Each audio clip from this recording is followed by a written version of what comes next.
This is Reviewer 03, bringing you a review of Blue Gender, also known as the anime where giant vaginas have taken over Earth.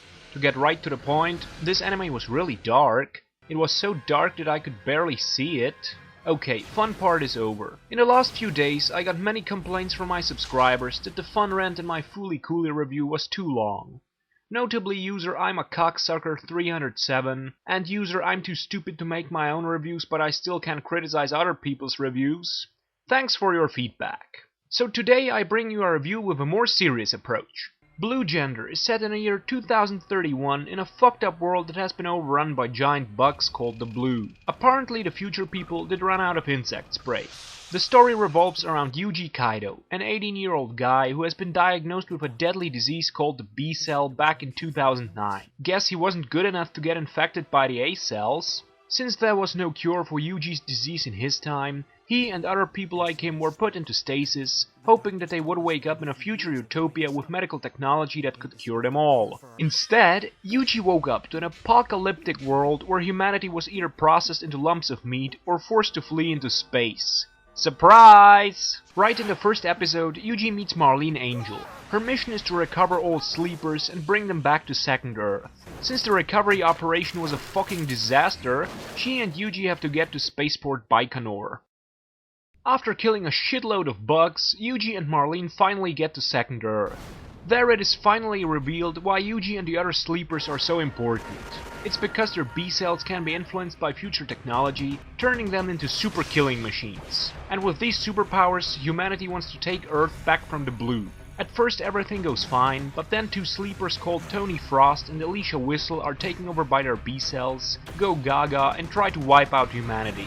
It is through them that the horrible truth about the B cells and the Blue is revealed. Earth made them. Yes, Greenpeace, the same planet you are trying to save made giant bugs which killed billions of people. I'm assuming that most of you never heard of something called the Gaia theory. Except when you watched this movie. So here a short explanation. Basically the Gaia theory says that the whole planet Earth, with all the people and animals and plants living on it, is one gigantic living organism. So Earth is basically like the human body and everything living on it are like cells. Now, for the past 4 billion years or so everything was fine, but then one cell on Earth had to go crazy and started to multiply exponentially. So Earth started to produce antibodies which should battle this cancer-like disease. And these antibodies are the Blue and the B cells. To summarize this series, Blue Gender is a very dark, serious, gory and even depressing anime. Throughout the entire series there was not one single goofy or funny scene. I don't know if it's good or bad, but it's very atypical for animes. I mean, even Hellsing and Death Note have some funny moments. Now the things I liked about Blue Gender were the music, which is really magnificent,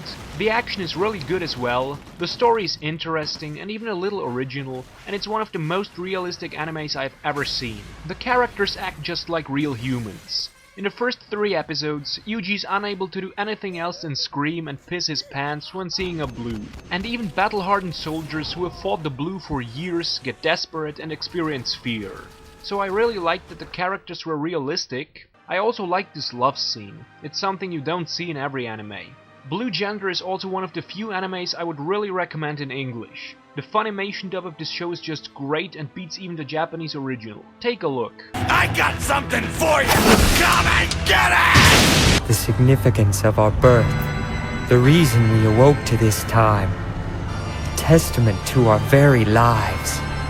Stop it! Please! Accept it! Alicia! It appears that I was correct in my judgment of you. Now the things I didn't like were mainly the animation. I really liked the anime, but even for 1999, the animation is borderline bad. Most of the time it was okay, but in many episodes there were a few scenes where the animation was really horrible.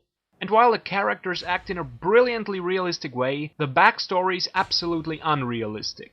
The Blue have no long-range weapons. They can be killed by one single shot from a tank, a fighter or a bazooka. The kill ratio would have been 10-1 in our favor or even more, but for some reason humanity still loses. And once in space, humans could have used asteroids or nukes for orbital bombardment. Instead, they sent down troops.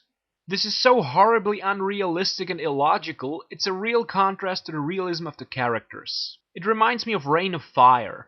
Earth defeated by dragons? Things like that make the ranking of this show really difficult. I liked the music, the realistic way in which the characters acted, and how dark and serious this anime was. It was something fresh and atypical. On the other hand, I didn't like that the backstory was unrealistic, and I really missed some humor. Another thing I didn't like was the borderline bad animation, and the ending is kind of confusing as well.